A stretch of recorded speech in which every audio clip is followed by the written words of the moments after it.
আপনারা জেনজিকে রিপ্রেজেন্ট করেন, জামাত জেনারেশন হয়ে যান না। সংবিধান সংস্কার ইস্যুতে সংসদে বিতর্ক।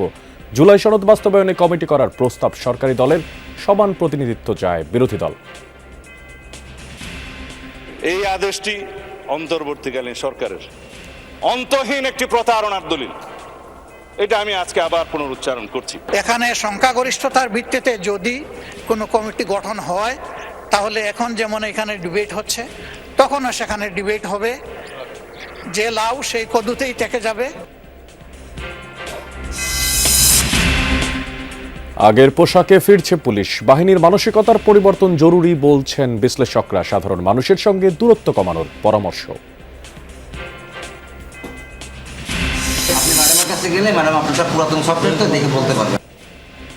অবসরে ভাতা পেতে চক্কর কাটছেন বেসরকারি শিক্ষক কর্মচারীরা। অপেক্ষমান ৭৫,০০০-এর বেশি আবেদন। বর্তমানে আমার খুব কষ্ট বাবা, চালার বাড়ি না, খাবার বাড়ি না। কোনো লোক অবসরে যাই টাকা সে খাই যেতে পারে না। আমার আব্বা 2021 সালে মারা গেছে, সেই অবসরের টাকা নেওয়ার জন্য আমি আইছে। তো মারা গেছে কবরে, তার সন্তানরাও তার স্ত্রী এখনো টাকা পায়নি।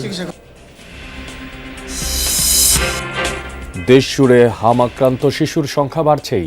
অনেক হাসপাতালে নেই আইসোলেশন ইউনিট। টিকাদান ও সচেতনতা বাড়ানোর তাগিদ।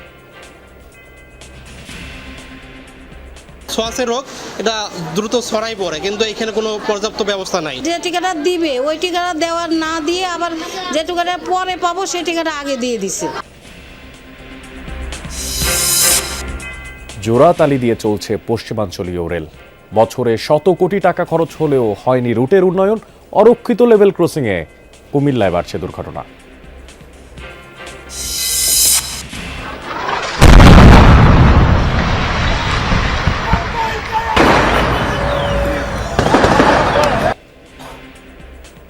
ইরানের বিভিন্ন শিল্প কলকারখানা লক্ষ্য করে যৌথ বাহিনীর হামলা, পাল্টা জবাব দিচ্ছে তেহরানও।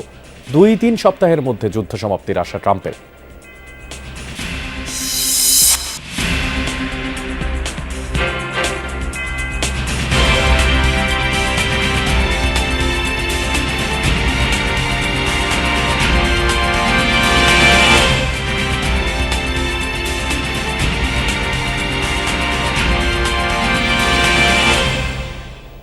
সবাইকে আমন্ত্রণ জানাচ্ছি যমুনা নিউজে। আপনাদের সঙ্গে আছে আমি মশিউর অনিক। এতক্ষণ শিরোনাম দেখছিলেন, এবার দেখবেন বিস্তারিত। জুলাই সনদ বাস্তবায়ন ইস্যুতে সংস্কার নয়, সংশোধন হচ্ছে সংবিধান। এজন্য বিশেষ কমিটি গঠনের সিদ্ধান্ত হয়েছে, যেখানে থাকতে পারেন সরকার, বিরোধী দল, স্বতন্ত্র সদস্য ছাড়াও বিশেষজ্ঞরা, জানিয়েছেন স্বরাষ্ট্রমন্ত্রী। তবে কমিটিতে সমান সংখ্যক সদস্য রাখার আহ্বান জানিয়েছেন বিরোধী দলের নেতা। আর এর আগে সংসদ অধিবেশনে জুলাই সনদ বাস্তবায়ন আদেশকে অন্তর্বর্তী সরকারের অন্তহীন প্রতারণার দলিল বলে মন্তব্য করেন স্বরাষ্ট্রমন্ত্রী। তবে এ নিয়ে সরকারের বিরুদ্ধে দ্বিচারিতার অভিযোগ করেছেন বিরোধী দলীয় সংসদ সদস্যরা। ধন্যবাদ মাননীয় স্পিকার। জুলাই জাতীয় সনদ বাস্তবায়ন ও সংবিধান সংস্কার পরিষদের অধিবেশন আহ্বান করা নিয়ে বিরোধী দলের মুলতবি প্রস্তাবের উপর নির্ধারিত 2 ঘণ্টার আলোচনা। শুরুতেই 62 বিধিতে দেয়া নোটিশের মুলতবি প্রস্তাব সংসদে উত্থাপন করেন বিরোধী দলীয় নেতা। মাননীয় সংসদ সদস্যকে ধন্যবাদ। আলোচনায় বিরোধী দলীয় সংসদ সদস্যরা বলেন, জুলাই অভ্যুত্থানের সময় আন্দোলনকারীরা সবাই সংবিধানের সংস্কার চেয়েছিল, সংশোধন নয়। কিন্তু সরকারি দল সংবিধান সংস্কার পরিষদের শপথ না নিয়ে নিজেদের ইশতিহারের অন্য কাজকে গুরুত্ব দিয়েছে। সরকার দলের সদিচ্ছার বিষয়ে তারা 2/3 মেজরিটি পেয়েছেন। তারা যদি আজকে সদিচ্ছা প্রকাশ করেন যে জুলাই সনদ বাস্তবায়ন আদেশ গণভোটকে তারা মেনে নেবেন, এটা নিয়ে আর কোনো প্রশ্ন কোথাও উঠবে না। আমরা তাদের কাছে সেই আহ্বানটাই। এই অভ্যুত্থানের পরে এই সংবিধানের কিছু অংশ ওনারা মেনেছেন, কিছু অংশ ওনারা মানেন নাই। বাংলাদেশের পার্লামেন্ট যারা দেখছেন তারা সিদ্ধান্ত নেবেন। যারা কখনো কখনো কনফর্মিস্ট, যারা কখনো কখনো রিফর্মিস্ট, তারা মূলত হচ্ছে অপরচুনিস্ট। আমরা যেন সংস্কারের কথাটা মাথায় নিতে পারছি না। আমরা সংস্কারের পরিবর্তে এখন আমরা সংশোধনের দিকে যাচ্ছি। আমরা তো এই সংশোধনের জন্য আমাদের ছেলেরা, আমাদের তরুণ যুবকরা, আমাদের জনতারা কাজ করে নাই। জবাবে সরকার সমর্থক সংসদ সদস্য আন্দালিব রহমান পার্থ বলেন, জুলাই সনদ নিয়ে নয়, এর বাস্তবায়ন প্রক্রিয়া নিয়ে সরকারের আপত্তি। 5 আগস্টের পর সংবিধানের আলোকে থেকে সবকিছু করে এখন সংবিধান বাতিল চাওয়া সাংঘর্ষিক বলে উল্লেখ করেন তিনি। আপনারা বসেন, আমাদের নোট অফ ডিসেন্ট আছে, let's talk, let's sit down. জনগণ যদি 70% ভোট অবশ্যই গণভোটে দিয়েছে, জনগণ কিন্তু সংবিধান পরিবর্তন করার জন্য 51% ভোট আমাদেরও দিয়েছে। এনসিপি যে আমাদের দল, আমাদের হিরোরা যারা যুদ্ধ করেছেন, যারা এখানে আছেন, তাদেরকে বলে দিই, আপনারা জেনজিকে রিপ্রেজেন্ট করেন, জামাত জেনারেশন হয়ে যান। স্বরাষ্ট্রমন্ত্রী সালাউদ্দিন আহমদ বিরোধী দলের সংসদ সদস্যদের তোলা পয়েন্টগুলো খুঁটিয়ে খুঁটিয়ে ব্যাখ্যা করেন, তুলে ধরেন সাংবিধানিক দিকগুলো। রাষ্ট্রপতিকে দিয়ে এখতিয়ারের বাইরে আদেশ জারি করিয়ে অন্তর্বর্তী সরকার প্রতারণা করেছে বলে সংসদকে জানান তিনি। আমি মাননীয় মহামান্য রাষ্ট্রপতির সাথে তখন কথা বলেছিলাম যে মহামান্য রাষ্ট্রপতি, আপনি কি আদেশ জারি করতে পারেন? বলে আমি তো পারি না, কিন্তু আমাকে পারাচ্ছে। এখন এই আদেশটি অন্তর্বর্তীকালীন সরকারের অন্তহীন একটি প্রতারণার দলিল। সংবিধান সংস্কার পরিষদের শপথের ফর্ম জাতীয় সংসদে দেয়ার কোনো এখতিয়ার প্রধান নির্বাচন কমিশনারের নেই। এটা করে সিসিও সংবিধান লঙ্ঘন করেছেন বলেন সালাউদ্দিন আহমদ। প্রধান নির্বাচন কমিশনারের অফিস থেকে এই ফর্ম এখানে জাতীয় সংসদে দেওয়ার এখতিয়ার প্রধান নির্বাচন কমিশনার নাই। তিনি শপথ নিয়েছেন তফসিল 148 অনুচ্ছেদের অনুবলে তফসিল 3 সংবিধান সংরক্ষণের জন্য তিনি শপথ নিয়েছেন। তিনি শপথ ভঙ্গ করেছেন, সংবিধান লঙ্ঘন করেছেন। তবে জুলাই জাতীয় সনদটি অক্ষরে অক্ষরে বাস্তবায়নের প্রতিশ্রুতি আর প্রতিজ্ঞার কথা জানান স্বরাষ্ট্রমন্ত্রী। প্রস্তাব করেন সংবিধান সংশোধনের জন্য বিশেষ কমিটি করার। করে ফেলা হয়েছিল। বিরোধী দলীয় নেতার আহ্বান, সমান সংখ্যক সদস্য নিয়ে কমিটি করতে হবে। একটা কমিটি আপনি যদি উত্তম মনে করেন আপনি করে দিতে পারেন, তবে সেখানে আমাদের আহ্বান থাকবে যে দুই দিক থেকেই সমান সংখ্যক সদস্য নিয়ে যেন ওই কমিটি গঠিত হয়। তাইলে আমরা সেখানে আমাদের মতামত সুন্দরভাবে দিতে পারবো। এখানে সংখ্যাগরিষ্ঠতার ভিত্তিতে যদি কোনো কমিটি গঠন হয়, তাহলে এখন যেমন এখানে ডিবেট হচ্ছে, তখনও সেখানে ডিবেট হবে। যে লাউ সেই কদুতেই থেকে যাবে, অন্য কোনো ফল আমরা এখান থেকে আহরণ করতে পারবো না। আইনমন্ত্রী বলেন, সংসদ নেতা জুলাই সনদ ধারণ করেন বলেই ডেপুটি স্পিকার বিরোধী দল থেকে দেওয়ার প্রস্তাব করেছিলেন। পরে সংবিধান সংশোধনে কমিটি গঠনের সিদ্ধান্তের মধ্য দিয়েই শেষ হয় সংসদে জুলাই জাতীয় সনদ সংবিধান সংস্কার ইস্যুটি। আখলাকুস সাফা, যমুনা নিউজ, ঢাকা। সংসদ অধিবেশন শেষে ব্রিফিংয়ে বিরোধী দলীয় নেতা ডাক্তার শফিকুর রহমান বলেন, সংসদে আইনমন্ত্রী তাকে মিসকোট করেছেন। সংবিধান সংশোধনের কমিটি নয়, সংবিধান পরিষদের কমিটি হলে সেখানে সমান সংখ্যক প্রতিনিধিত্ব চান তারা। আর স্বরাষ্ট্রমন্ত্রী সালাউদ্দিন আহমেদ জানান, জুলাই জাতীয় সনদ বাস্তবায়ন এবং রাষ্ট্র কাঠামো মেরামতের লক্ষ্যে জাতীয় সংসদে প্রতিনিধিত্বকারী সকল রাজনৈতিক দল ও স্বতন্ত্র সদস্যদের সমন্বয়ে একটি সংবিধান সংশোধন বিশেষ সংসদীয় কমিটি গঠনের বিষয়।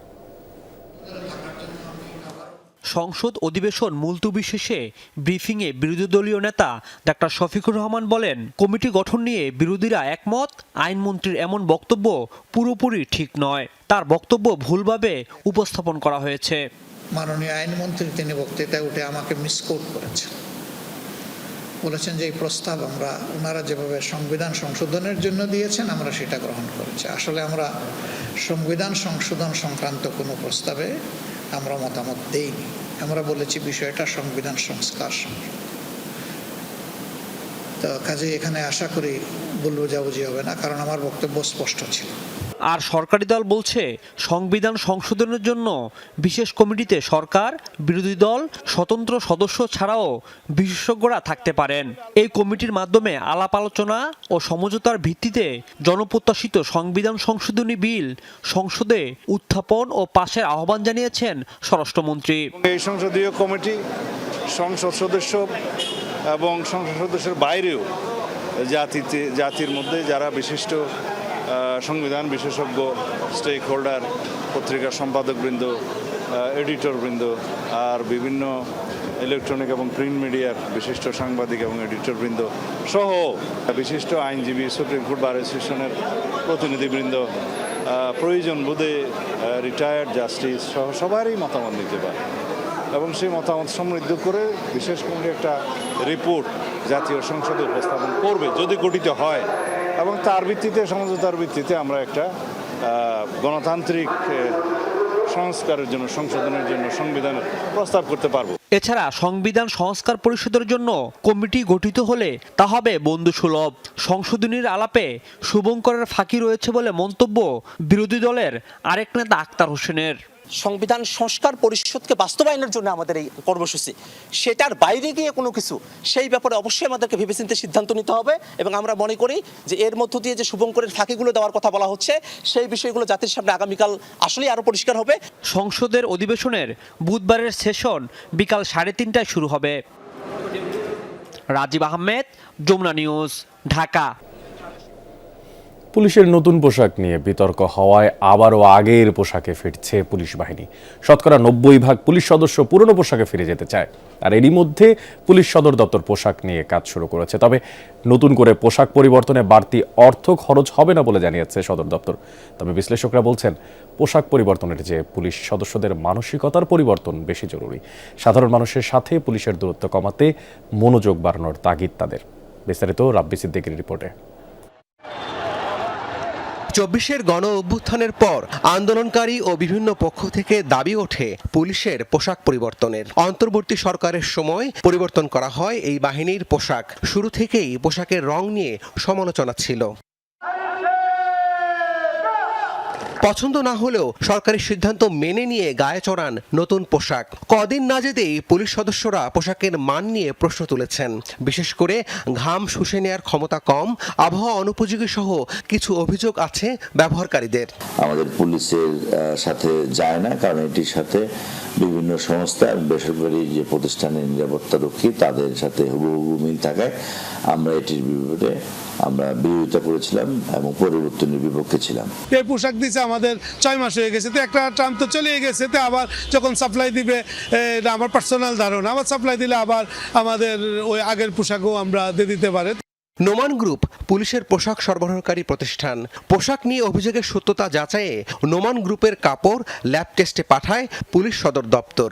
রিপোর্টে দেখা যায় চুক্তি অনুযায়ী কাপড়ের আর্দ্রতা, সুতার ঘনত্ব পাওয়া যায়নি। পুলিশ সদর দপ্তর বলছে তদন্ত রিপোর্ট পেয়ে আইন অনুযায়ী ব্যবস্থা নেওয়া হবে। পোশাক পরিবর্তনে বাড়তি অর্থ বরাদ্দের প্রয়োজন হবে না বলেও জানালেন পুলিশের এই কর্মকর্তা। যদি পোশাক পরিবর্তন হয় শুধুমাত্র সেটা পোশাকের রং পরিবর্তন হয়, কিন্তু বাজেটের কিন্তু কোনো পরিবর্তন হয়, কারণ একই রকমের কাপড়, শুধু রং পরিবর্তন হয়। তাই সেক্ষেত্রে অতিরিক্ত বরাদ্দের কোনো প্রয়োজনও নাই। মান অনুযায়ী বা সঠিক যেই পরিমাণ কাপড় দেওয়ার কথা বা যেই মানের কাপড় দেওয়ার কথা, ওটা যদি না দেওয়া হয়ে থাকে অবশ্যই সেটা তারও হচ্ছে গিয়া আইনানুগ ব্যবস্থা নেওয়া সম্ভব। স্বরাষ্ট্রমন্ত্রীও আভাস দিয়েছেন শিগগিরই পুরনো কোনো একটি পোশাকে ফিরছে পুলিশ। সদর দপ্তর বলছে শতকরা 90% পুলিশ সদস্য পুরনো পোশাকে ফিরে যেতে চায়, এমন মতামত সরকারকে জানানো হয়েছে। বড় অংশটাই প্রায় শতকরা 90% বেশি তারা পুরনো পোশাকে যেতে চায়। কিন্তু এখন যেহেতু তারা পুরনো পোশাকে যেতে চায়, পুলিশের মনোবল রক্ষার্থে সরকার হয়তো মনে করছে যে পুরনো কোনো ঐতিহ্যবাহী পোশাকে যাওয়াটাই হচ্ছে শ্রেয়। নিরাপত্তা বিশ্লেষকরা বলছেন পোশাক পরিবর্তন বা আগের পোশাকে ফিরলেই বাহিনীর ইমেজ বা মনোবলে পরিবর্তন আসবে, এমনটা ভাবা ভুল হবে। আমরা চাই পুলিশের আগের রঙে ফিরুক, অথবা নতুন যে আছে সেটা থাকুক, অথবা অন্য কোনো রঙের পোশাক হিসেবে ফিরুক। পুলিশের এই পোশাক এবং তার রঙের সাথে কিন্তু অপরাধ নিয়ন্ত্রণ এবং নাগরিকের নিরাপত্তার একটা সংযোগ আছে। সেই রং এবং তার পোশাকের এই বৈশিষ্ট্য বিবেচনা করেই সরকার সিদ্ধান্ত গ্রহণ করবে। বিশেষজ্ঞরা বলছেন পোশাকে আটকে না থেকে সরকারের উচিত ভালো কাজের জন্য এই বাহিনীর সদস্যদের পুরস্কৃত করা আর খারাপ কাজে তিরস্কার নিশ্চিত করা। বাহিনীকে যে কেউ দলীয় স্বার্থে জনগণের মুখোমুখি দাঁড় করাতে না পারে তা নিশ্চিত করতে হবে। পুলিশ যে কোনো সরকারের সময় সে শির দ্বারা উঁচু করে সে কথা বলবে। রাব্বি সিদ্দিকী, যমুনা নিউজ, ঢাকা। অবসরে যাওয়া বেসরকারি শিক্ষা প্রতিষ্ঠানের শিক্ষক কর্মচারীদের অবসর ভাতার টাকা পেতে ভোগান্তি যেন নির্মম নিয়তি। অপেক্ষা এত দীর্ঘ যে নিজের শ্রমে ঘামে অর্জিত টাকা হাতে না পেয়েই মারা যান 15% শিক্ষক কর্মচারী, যাদের অধিকাংশই শেষ জীবন কাটান ঋণ, রোগ আর হতাশায়। মহান পেশার শিক্ষকদের পাওনা অর্থ দিতে রাষ্ট্রের এমন কদর্য রূপ শেষ হবে কবে, সেই প্রশ্ন স্বজনদের। আলামিন হক অহনের প্রতিবেদনে দেখবেন বিস্তারিত। আমার আব্বা 2021 সালে মারা গেছে, সেই অবসরের টাকা নেওয়ার জন্য আমি আইসে এই অফিসে আগেও 2 বার আইসি। সে তো মারা গেছে কবরে, তার সন্তানরাও তার স্ত্রী এখনো টাকা পায়নি। চিকিৎসার অভাবে সে চিকিৎসা হয়েছে, কিন্তু টাকাটা খরচ করতে পারে না এখানে। এমন আক্ষেপ আর অপেক্ষা বেসরকারি শিক্ষা প্রতিষ্ঠান, শিক্ষক ও কর্মচারী অবসর সুবিধা বোর্ডের সব কক্ষেই। এই অপেক্ষা আছে শিক্ষক কর্মচারী কল্যাণ ট্রাস্টেও। 5 বছরে ঘোরাফেরা করতেছে, কিন্তু আইন অনুসারে, আদেশ অনুসারে, অর্ডার অনুসারে আমাদের কিন্তু সেটা কার্যকর ভূমিকা নেই। এই যেমন মাহফুজা বেগম আজীবন চেয়েছেন স্বামীর অর্জিত টাকায় শেষ জীবনে ভালো কাটবে দুজনার, কিন্তু অপেক্ষায় থেকে চলে গেছেন তার স্বামী। এখন সেই পাওনা টাকা পেতে যেন যুদ্ধ করতে হচ্ছে তাকে। বর্তমানে আমার খুব কষ্ট বাবা, চালার বাড়ি নেই, খাবার বাড়ি নেই। অবসর বোর্ডের প্রশাসন ও মূল্যায়ন বিভাগের উপপরিচালক অধ্যাপক নাহিদা চৌধুরী এসব মৃত্যু শিক্ষক কর্মচারীদের একটি আলাদা হিসেব রাখছেন। দিন দিন লম্বা হচ্ছে সেই খাতা। জীবিত ছিল 197, মৃত ছিল 55। আচ্ছা, ফেব্রুয়ারিতে 251 ছিল, জীবিত ছিল 209 জন, মৃত ছিল 42 জন। আগে ভাগে অর্থ পাইয়ে দিতে দালালদের দৌরাত্ম্য কিছুটা কমলেও কমেনি ভোগান্তি। ঘুরতে হচ্ছে এক কক্ষ থেকে আরেক কক্ষে। আপনি ম্যাডামের কাছে গেলে ম্যাডাম আপনার পুরাতন সফটওয়্যারটা দেখে বলতে পারবে। এটা তো এদের অফিসের একটা রসম। কোনো লোক অবসরে যায় টাকা সে খাইয়ে যেতে পারে না। তাতে হয়তো আশ্বাস মিলছে, কিন্তু মিলছে না সমাধান। ঈদের পরে নাকি একটা মিটিং হবে, এরপরে একটা সিদ্ধান্ত নিব ওকে টাকা দেওয়ার। তারপর বলতেছে যে দরখাস্তটা দিয়ে যান আমাদের কাছে, আরো সময় লাগবে এটা পাইতে। কারো কারো অভিযোগ ইচ্ছে করেই এমন ভোগান্তি তৈরি করে রেখেছে প্রতিষ্ঠান দুটি। যদি ইচ্ছা করে নাই হয় তাহলে আমাকে ত্রুটিটা আমার শুরুতেই ভ্যানিশ করতো। 1 বছর পর আসতে বলবেন, সবাই 1 বছর পর আসতে বলছেন। জি, শুধু অবসর বোর্ডে অপেক্ষমান 1.25 লাখ শিক্ষক কর্মচারীদের আবেদন। সবাইকে টাকা দেওয়ার মতো সামর্থ্য নেই বোর্ডটির। চলতি 2025-26 অর্থ বছরের আয় থেকে অবসর ভাতা পরিশোধের পর ঘাটতি দাঁড়াবে 7,000 কোটি টাকারও বেশি। এখন 22 সালে জানুয়ারি, ফেব্রুয়ারি, মার্চের কাজ চলতেছে। আর মৃতের কথা যেটা বলি, মৃতটা আরো বেশি বেদনাদায়ক। যে একটা ফ্যামিলি যখন, পরিবারের অভিভাবক যখন মারা যায়, তার বিষয়টা আমরা একটু গত 16 মাসে আমরা কাউকে সিরিয়াল ব্রেক করে দিই নাই। শুধু মৃতের বিষয়টা আমরা একটু চিন্তা করতেছি। এদিকে 45,000 আবেদন আছে কল্যাণ ট্রাস্টে। চলতি বছর সেখানে ঘাটতির পরিমাণ হবে প্রায় 3,000 কোটি টাকা। দুই দিকেরই সমস্যা থাকে। এক হলো তাদের আবেদনের প্রসেসের সমস্যা থাকে, আর নিষ্পত্তির প্রক্রিয়া। জটটাকেই আমি মূলত দায়ী করব, যেহেতু অনেকদিন তাদের পেমেন্ট দেওয়া হচ্ছে না, তাদের ওই জট থেকেই এই সব সমস্যাগুলো হয়। 2023 ও 24 সালে ভুয়া শিক্ষক তৈরি করে তহবিলের টাকা আত্মসাৎ করার নজির আছে অবসর সুবিধা বোর্ডের।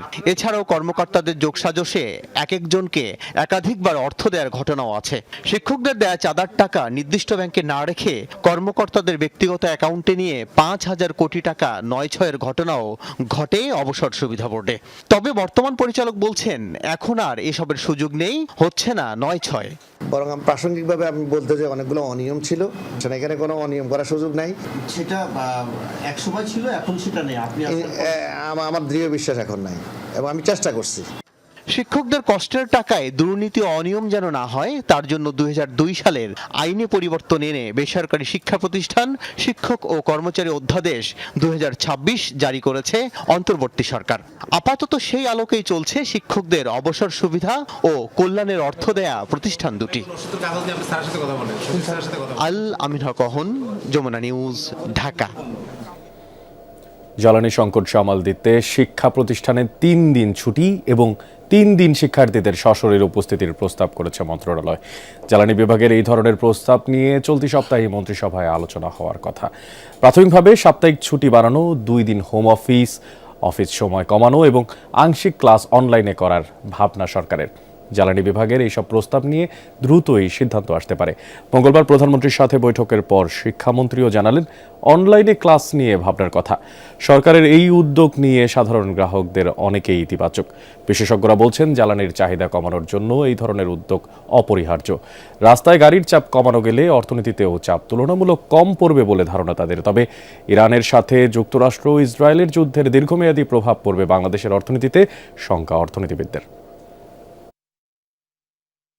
শিক্ষা প্রতিষ্ঠান কিছুটা করা, তারপরে হচ্ছে অড ইভেন নাম্বার, উনি যেগুলো বলছে এগুলো কিন্তু আমরাও লিখেছি, এগুলো উই আর সিরিয়াসলি কনসিডারিং। রাস্তায় গাড়ি ঘোড়া যদি কমিয়ে দিতে পারি আমি, এবং এসেনশিয়াল সার্ভিসগুলো যদি আমি চালু রাখি, অর্থাৎ আমার তো মালামাল পরিবহন করতে হবে, সেগুলোকে আমাকে প্রায়োরিটি দিতে হবে। অফিস চলাচল কমিয়ে আনলে আমাদের এখানকার চাহিদাটা একটু কমে যাবে। দেশের বিভিন্ন অঞ্চলে হঠাৎই হামের প্রকোপ বেড়েছে। আক্রান্তদের অধিকাংশই শিশু, আর এরই মধ্যে বিভিন্ন হাসপাতালের মতো পাবনা আর যশোরে শিশুদের জন্য খোলা হয়েছে আইসোলেশন ওয়ার্ড। তবে স্থান সংকুলান না হওয়ায় সাধারণ ওয়ার্ডেও রাখতে হচ্ছে রোগীদের। এতে করে সংক্রমণের শঙ্কা বাড়ছে। পরিস্থিতি মোকাবেলায় হাসপাতালগুলোকে প্রস্তুত থাকার নির্দেশ দিয়েছে কর্তৃপক্ষ। এছাড়াও হাম প্রতিরোধে টিকাদানের গুরুত্ব তুলে ধরে সচেতনতা বাড়াতেও জোর দিচ্ছেন বিশেষজ্ঞরা। খেলাধুলা আর হাসি আনন্দে যে শিশুরা ঘর মাতিয়ে রাখত, হঠাৎ হামের উপসর্গ নিয়ে তারাই এখন হাসপাতালে। অভিভাবকদের চোখে মুখেও দুশ্চিন্তার ছাপ। পাবনা জেনারেল হাসপাতালের শিশু ওয়ার্ডের পাশেই খোলা হয়েছে হাম ওয়ার্ড। তবে সেবা প্রত্যাশীদের যেন অভিযোগের শেষ নেই। চাপ বাড়ায় সব রোগীকেই রাখা হচ্ছে একসাথে। বেড সংকটে অনেককে থাকতে হচ্ছে হাসপাতালের বারান্দায়।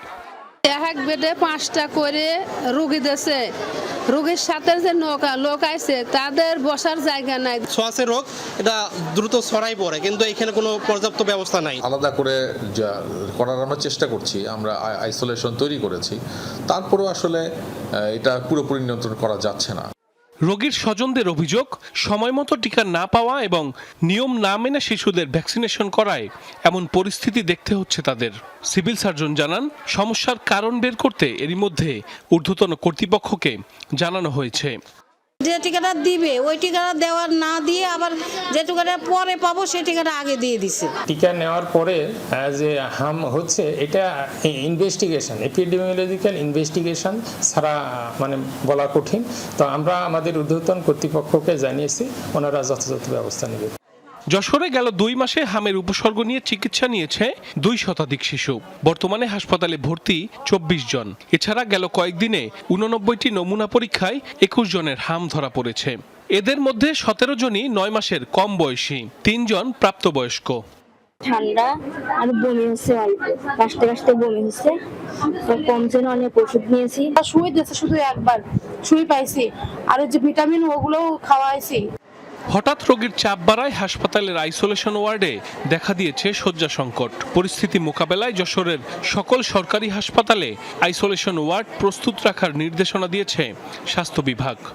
5টা বেড, সবাই বেড চাই। তারপরেও সমস্যা কি, যেখানে পক্সের রোগী আসে, হামের রোগী প্রচুর পরিমাণে এই মাসে আসতেছে। হামের যে কমপ্লিকেশন গুলো আছে, রেসপিরেটরি ট্র্যাক্ট ইনফেকশন, নিউমোনিয়া, অপুষ্টি, এই সাপোর্ট গুলো দিয়া হামের রোগীকে যে সবসময় ভর্তি রাখতে হবে তাও না, কিন্তু আমরা ভর্তি রাখতে রেকমেন্ড করি এই জন্য যে অনেক ক্ষেত্রে না জানার কারণে ওই সমস্যাগুলো দেখা দেয়। ওই জিনিসগুলো আমরা একটু জানাই দিয়া, প্লাস রোগী হাসপাতালে রাখলে সে অন্যদেরকে ছড়াতে পারবে না। হাম প্রতিরোধে টিকাদানের গুরুত্ব তুলে ধরে সচেতনতা বাড়াতেও জোর দিচ্ছেন বিশেষজ্ঞরা। সাইফ আহমেদ, যমুনা নিউজ। মেহেরপুরে অভিযান চালিয়ে অবৈধভাবে মজুত করে রাখা 5,375 লিটার ডিজেল জব্দ করেছে পুলিশ। মঙ্গলবার রাতে সদর উপজেলার সীমান্তবর্তী দক্ষিণ শালিকা গ্রামের পশ্চিম পাড়ায় ফারাবি ট্রেডার্স এই অভিযান পরিচালনা করে। এ সময় গোডাউন থেকে অবৈধভাবে মজুতকৃত ড্রাম ভর্তি 26টি ড্রামে 5,375 লিটার ডিজেল জব্দ করা হয়। অভিযান পরিচালনার সময় মজুতকৃত তেলের বৈধ কাগজপত্র দেখাতে ব্যর্থ হওয়ায় ফারাবি ট্রেডার্সের স্বত্বাধিকারী আবু সুফিয়ানকে জিজ্ঞাসাবাদের জন্য পুলিশ হেফাজতে নেওয়া হয়েছে।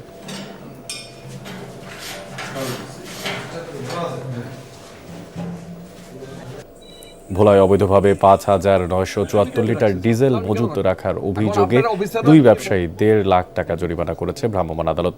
এছাড়াও একটি গোডাউনে সিলগালা করা হয়েছে।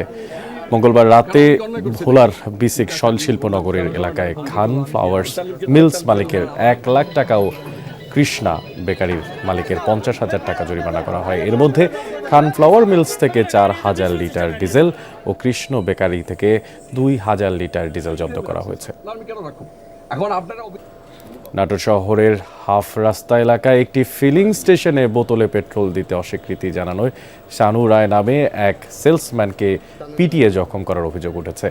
মঙ্গলবার রাতে নাটোর পেট্রোলিয়াম এজেন্সি নামের এই পাম্পে এই ঘটনা ঘটে।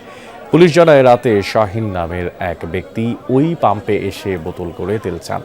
পরবর্তীতে সরকার ও নিরাপত্তাজনিত বিধিনিষেধের কারণে সেলসম্যান শানু রায় ওই বোতলে তেল দিতে অস্বীকৃতি জানায়। এই নিয়ে 2 পক্ষের মধ্যে প্রথমে কথা কাটাকাটি হয়। এর কিছুক্ষণ পর শাহিন একটি কাঠের বাটাম নিয়ে এসে শানুর ওপরে হামলা চালান। পরে আহত অবস্থায় তাকে উদ্ধার করে হাসপাতালে নেওয়া হয়। এ বিষয়ে আইনগত ব্যবস্থা প্রক্রিয়াধীন। এদিকে পুরান ঢাকার বংশাল মুকিম বাজার এলাকায় একটি বাণিজ্যিক ভবনে অগ্নিকাণ্ড ঘটেছে। রাত 2:16 আগুনের খবর পেয়ে ফায়ার সার্ভিসের 4 ইউনিটের চেষ্টায় আগুন নিয়ন্ত্রণে আসে। এতে পুড়ে যায় মোটরসাইকেল পার্টস, রেইনকোট ও পোশাকের 3টি গোডাউন। এলাকাবাসী জানায় মঙ্গলবার দিবাগত রাত 2টার পর কয়েকটি বিস্ফোরণের শব্দে কেঁপে ওঠে কেপি ঘোষ স্ট্রিট। আর এই সময় সালাম পালোয়ান মার্কেটের 3তলা ভবনটিতে দাউ দাউ করে আগুন জ্বলতে দেখা যায়। দ্রুত খবর দেওয়া হয় ফায়ার সার্ভিসের 3 ইউনিট, সাথে সাথে ঘটনাস্থলে কাজ শুরু করে। পরে যোগ দেয় আরও একটি ইউনিট। 4 ইউনিট এলাকাবাসী ও স্বেচ্ছাসেবীদের 1 ঘন্টার চেষ্টায় আগুন নিয়ন্ত্রণে আসে। এলাকাবাসী জানায় টায়ার, প্লাস্টিক ও কেমিক্যাল থাকায় দ্রুত আগুন ছড়িয়ে পড়ে। পেন্টিং স্প্রে বোতল থেকে বারবার বিস্ফোরণের শব্দর কথা ধারণা করছিলেন তারা। এছাড়াও 2য় ও 3য় তলায় আরও 2টি গোডাউন থাকার কথা জানায় এলাকাবাসী। তবে ভবনটিতে কেউ দগ্ধ বা আটকা পড়েনি। কেমিক্যাল ধোঁয়ায় একজন অসুস্থ হয়ে পড়লে তাকে পরবর্তীতে মিটফোর্ড হাসপাতালে পাঠানো হয়। এদিকে যখন তখন রেল ভেঙে যাচ্ছে, রেল লাইন ভেঙে যাচ্ছে, জোড়াতালি দিয়ে চলছে ট্রেন। আর এই চিত্র, ভয়াবহ চিত্র পাওয়া গেছে পশ্চিমাঞ্চল রেলওয়ে বিভিন্ন রুটে। বছরে 100 কোটি টাকা বরাদ্দ, তবুও যেন মান বাড়েনি একটু। দিন যায়, সরকার বদলায়, তবুও কেন এই রেলপথগুলোর উন্নতি সাধন হয় না, এই প্রশ্ন আর এই প্রশ্নের উত্তর খুঁজেছেন সহকর্মী শফিক ছোটন। ছবি তুলেছেন সাব্বির হোসেন। পশ্চিমাঞ্চল রেলওয়ের বিভিন্ন রুটে প্রায়ই রেল লাইন ভাঙার কথা শোনা যাচ্ছে। বিশেষ করে ঈশ্বরদী পার্বতীপুরের এই রুটে সবচেয়ে বেশি। এতে করে একদিকে যেমন ঝুঁকি নিয়ে চলাচল করছে ট্রেন, অন্যদিকে যাত্রী পরিষেবাও দারুণভাবে বিঘ্নিত হচ্ছে। ঘটনার কারণ অনুসন্ধানে উত্তরের পথে টিম যমুনা। সান্তাহারে পাথর টেনে রেল লাইন রক্ষণাবেক্ষণ করছেন একদল কর্মী। ঠিক তার পাশেই দেখা মিলল ভয়াবহ চিত্র। ভাঙাচোরা স্লিপার আর ক্লিপবিহীন লাইনের উপর দিয়েই ছুটে চলছে ট্রেন। 50-60টা স্লিপারই ভেঙে চলে গেছে।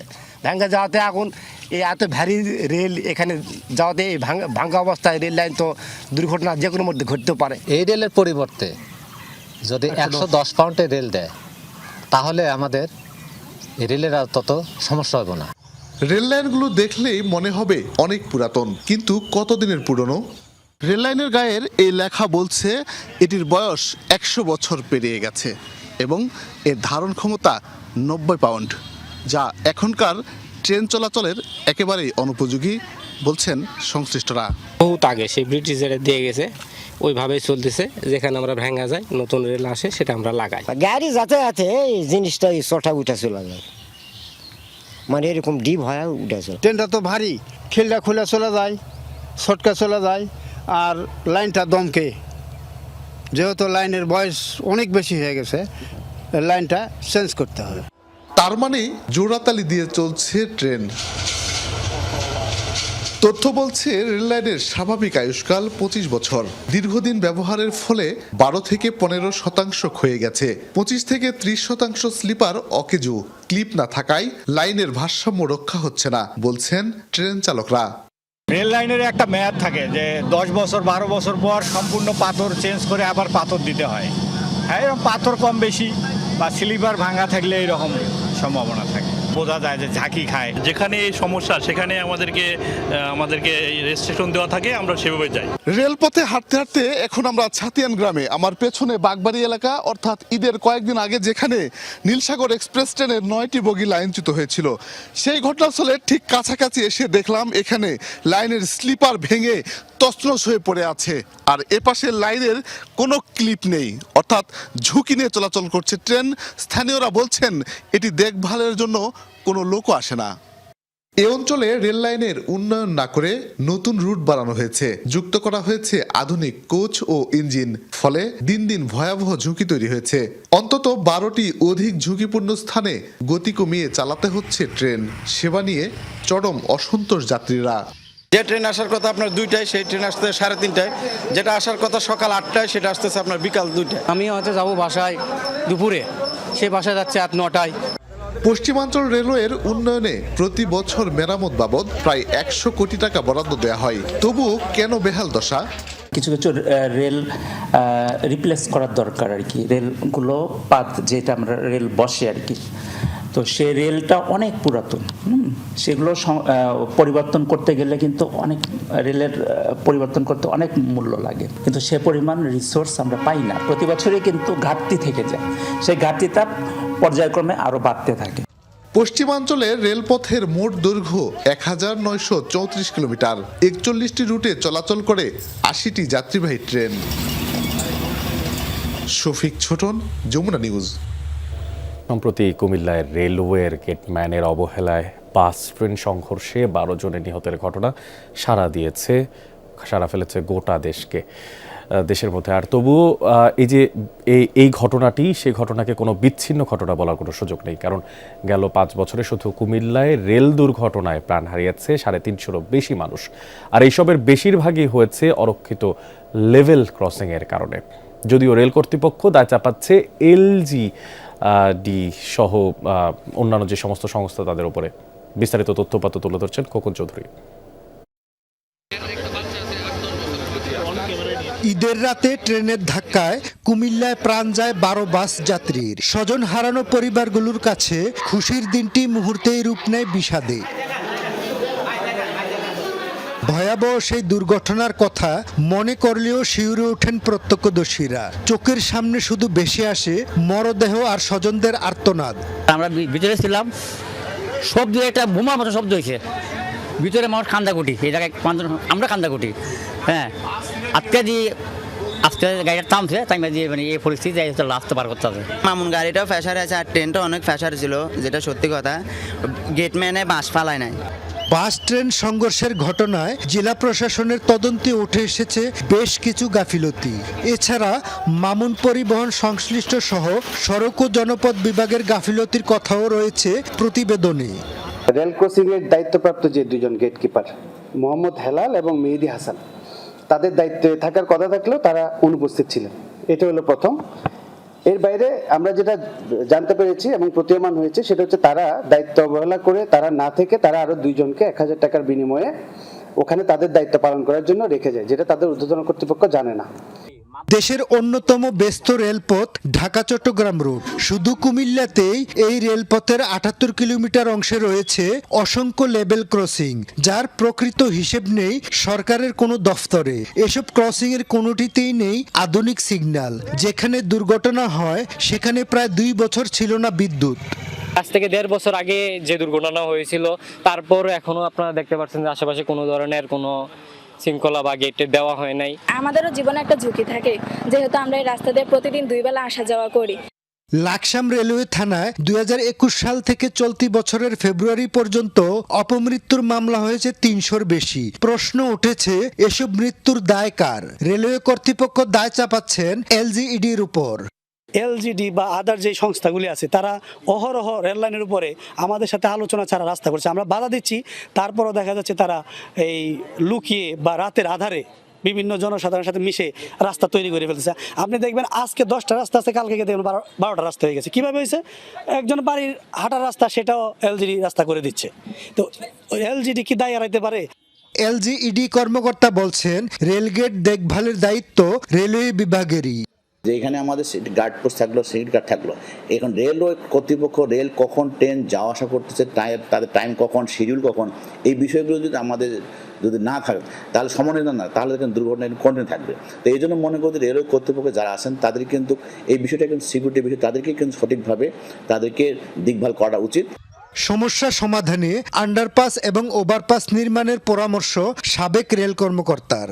আন্ডারপাস এবং ওভারপাস করে দিলে তাইলে এই যে জনদুর্ভোগ এবং দুর্ঘটনা রোধ করা সম্ভব হবে। গেট থাকা সত্ত্বেও বন্ধ না করা, আবার গেট না থাকা, দুটোই সমান দায়িত্বের অবহেলা। আর তাতেই শেষ হয়ে যাচ্ছে নিরীহ মানুষের জীবন। কুমিল্লার এই দুর্ঘটনা শুধু একটি দুর্ঘটনা নয়, এটি রেল নিরাপত্তার বড় দুর্বলতার প্রতীক হিসেবেই দেখছেন সাধারণ মানুষ। খোকন চৌধুরী, যমুনা নিউজ, কুমিল্লা। অর্থবছরের দ্বিতীয় প্রান্তিকে বেড়েছে বিদেশি ঋণ। ডিসেম্বর শেষে ঋণের স্থিতি এখন $113 বিলিয়ন বেশি। ঋণ নেওয়ার প্রবণতায় তৈরি হয়েছে শঙ্কা, আর অর্থনীতিবিদরা বলছেন, জিডিপির আকারে ঋণের পরিমাণ উদ্বেগজনক নয়, তবে ঋণ নেবার প্রক্রিয়া দুশ্চিন্তার। এই ঋণ পরিশোধের চাপ বাড়ছে দ্রুত, আর যা সামাল দেয়া কঠিন হবে। পরামর্শ দেয়া হয় ঋণ পরিশোধের সময় বাড়াতে আলোচনা চালাতে হবে।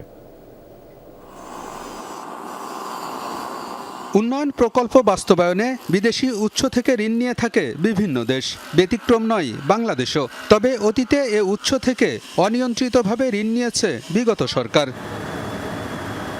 বিদেশি ঋণে বাস্তবায়ন হয়েছে কর্ণফুলী টানেল, এলিভেটেড এক্সপ্রেসওয়ে এবং রূপপুর পারমাণবিক বিদ্যুৎ কেন্দ্রের মতো উচ্চাভিলাষী প্রকল্প। এসব প্রকল্পের অনেকগুলোর প্রয়োজনীয়তা এবং অর্থনৈতিক যৌক্তিকতা নিয়েও আছে প্রশ্ন। ফলাফল বেড়েছে ঋণের বোঝা।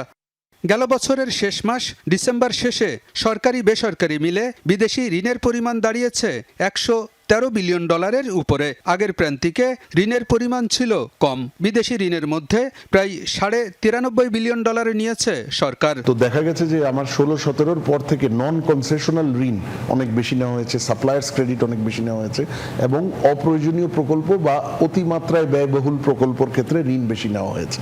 তো সেই জায়গাটা গিয়ে এই 113 বিলিয়নটা আসলে উদ্বেগের সৃষ্টি করছে। অতীতে বিদেশি ঋণ নিয়ে অপব্যবহার, সেখান থেকে অর্থ পাচার, দুর্নীতি, যার কারণে এখন এটা বোঝা হয়ে যাচ্ছে। নাহলে এটা ওই ঋণের কারণে যদি আমার প্রোডাক্টিভিটি বাড়তো, তাহলে তো রেভিনিউ জেনারেশনও বাড়তো, তাই তো এটা আর বোঝা মনে হতো না।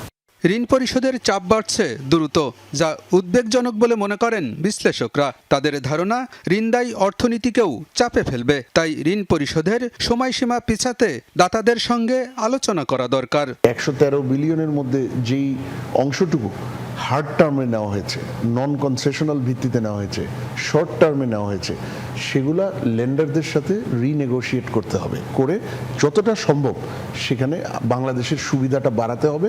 যেই পিরিয়ড আপনাকে এই লোনটাকে ফেরত দিতে হবে, ম্যাচুরিটি বা টেনিওর, সেই জায়গাটাতে বাংলাদেশের জন্য একটু সহনশীল করতে হবে। এটা ঋণ যদি আপনি রিনেগোশিয়েট করতে যান, সেখানে নতুন ঋণ পেতেও জটিলতা তৈরি হতে পারে। এটা একটা রেপুটেশন রিস্ক তৈরি হয়। যে বাংলাদেশে কিন্তু ঋণ পরিশোধের রেকর্ডটা খুব ভালো, সেখানে আপনি একটা দাগ বসাবেন, ওটা খুব বেশি কম্পেলিং একটা সার্কামস্ট্যান্স হলে সেগুলো করা যেতে পারে।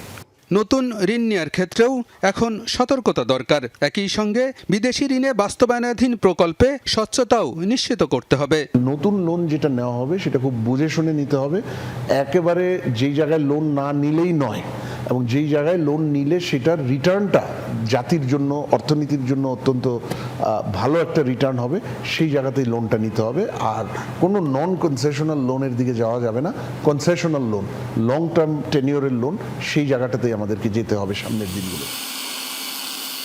বিশ্লেষকরা মনে করেন, দ্বিপাক্ষিক ঋণের পরিবর্তে বহুজাতিক প্রতিষ্ঠান থেকে দীর্ঘমেয়াদী ঋণের দিকে বাংলাদেশের এখন ঝোঁকা উচিত।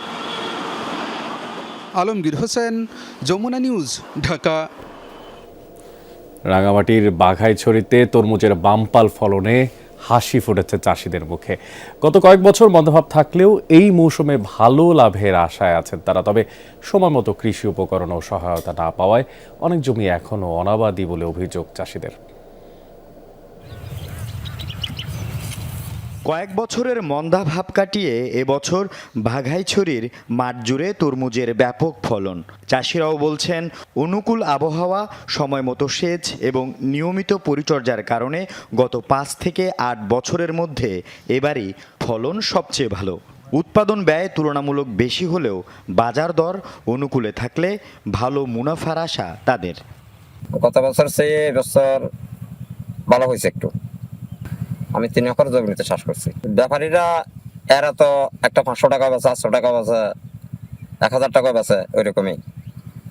কারণ আমাদের ওইটা তো আমরা পাচ্ছি না। মোটামুটি গত বছর তুলনায় এবছর ইনশাল্লাহ ভালো হয়েছে। যদি বাজার দর ভালো থাকে আমরা লাভবান হতে পারবো বলে আশা করি আল্লাহর রহমতে।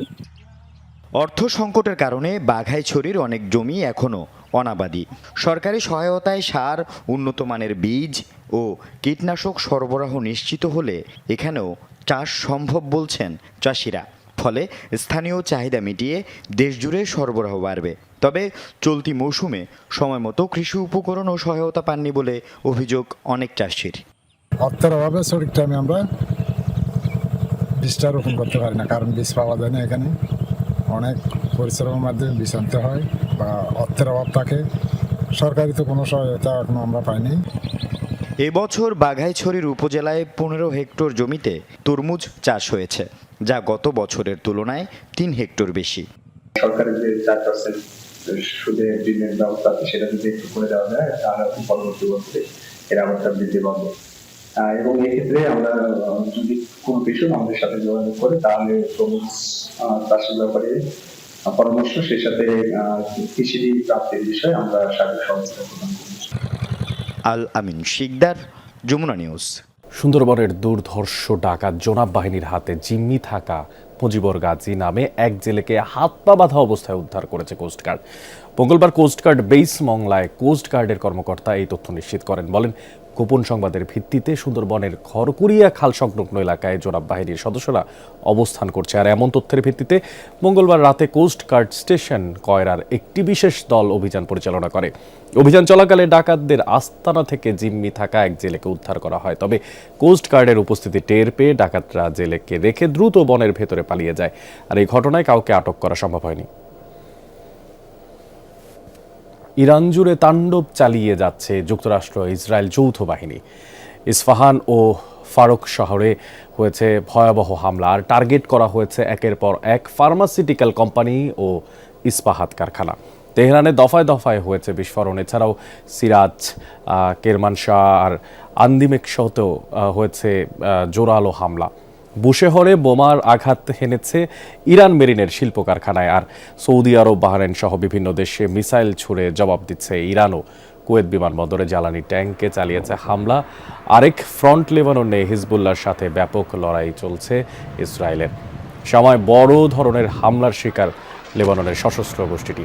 জবাবে আল কান্তারায় ইসরায়েলি সেনাদের লক্ষ্য করে রকেট ছেড়েছে হিজবুল্লাহ যোদ্ধারা। ইসরায়েলের হাইফায় সামরিক সরঞ্জামের কারখানায় হামলা চালিয়েছে তারা। সাফেদেও সেনা ক্যাম্প লক্ষ্য করে ছড়েছে মিসাইল। আর বৈরুতে তেল আবিবের হামলায় নিহত হয়েছে 7 জন। এদিকে আগামী 2 থেকে 3 সপ্তাহের মধ্যেই শেষ হতে যাচ্ছে ইরানের চলমান সামরিক অভিযান, এমন ঘোষণা দিয়েছেন মার্কিন প্রেসিডেন্ট ডোনাল্ড ট্রাম্প। বুধবার হোয়াইট হাউসের সাংবাদিকদের সাথে আলাপকালে এই সময়সীমার কথা জানান তিনি। বলেন, ইরানে আক্রমণাত্মক হামলা গুটিয়ে আনছে যুক্তরাষ্ট্র, যা আগামী 2 থেকে 3 সপ্তাহের মধ্যে শেষ হবে। মার্কিন প্রেসিডেন্টের দাবি, নির্দিষ্ট সামরিক লক্ষ্যমাত্রা অর্জনের কাছাকাছি পৌঁছানোয় এখন যুদ্ধ শেষ করার কথা ভাবছে ওয়াশিংটন। হোয়াইট হাউস জানিয়েছে, ইরান ইস্যুতে বুধবার স্থানীয় সময় রাত 9টায় জাতির উদ্দেশ্যে ভাষণ দেবেন মার্কিন president Donald Trump. You'll have a president that will be like me and that he will go there. And we're up today almost to আমার মনে হয় 2 থেকে 3 সপ্তাহের মধ্যেই আমরা ইরান ছাড়ব। আমাদের সামরিক অভিযানের প্রধান লক্ষ্য ছিল ইরানের পরমাণু অস্ত্রধারী হওয়ার তৎপরতা ঠেকানো। সেই লক্ষ্য পূরণ হয়েছে। আমরা কাজটা শেষ করছি। হয়তো আর 2 সপ্তাহ বা তার চেয়ে 2-1 দিন বেশি সময় লাগতে পারে। we've knocked out one regime, then we knocked out the second. দর্শক, ছিল যমুনা নিউজ। এতক্ষণ সাথে থাকার জন্য ধন্যবাদ জানাচ্ছি সবাইকে।